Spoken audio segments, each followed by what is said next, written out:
യോജന വഴി കടന്ന നേരം കണ്ടു ദുർനിമിത്തങ്ങളെല്ലാം.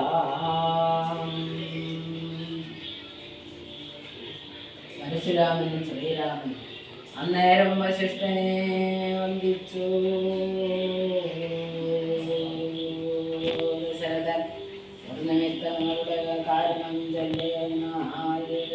മന്നവാ കുറഞ്ഞൊരു ഭീതിയുണ്ടാകും ഇപ്പോൾ. പിന്നീട് അഭയഭൂമുണ്ടാമെന്നറിഞ്ഞാലും ഏതുമേ പേടിക്കേണ്ട നല്ലതേ വന്നുകൂടും. ഏതുവും ഉണ്ടാകേണ്ട കീർത്തിയും വർദ്ധിച്ചിടും.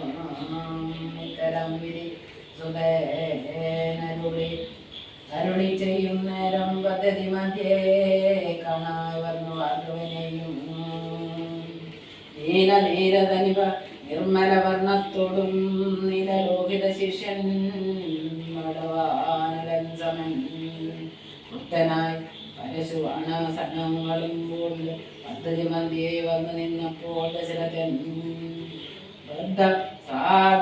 സാധുസംവീണ നമസ്കാരവും ചെയ്താൻ. ബുദ്ധിയും കെട്ടുനിന്ന മറ്റുള്ള ജനങ്ങളും ആർത്തനായി നിരതൻ ഭാർഗവരാമൻ തന്നെ പേർത്തു വന്ദിച്ചു ഭക്ത്യാ കീർത്തിച്ചാൻ പലതരം.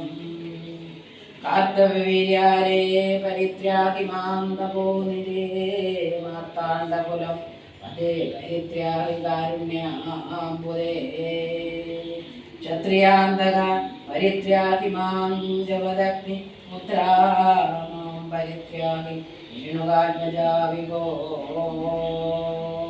പരശു പണേ പരിപാലയാ കുലം മമ പരശ പരമേശ്വര പ്രിയ പരിപാലയാ നിത്യം.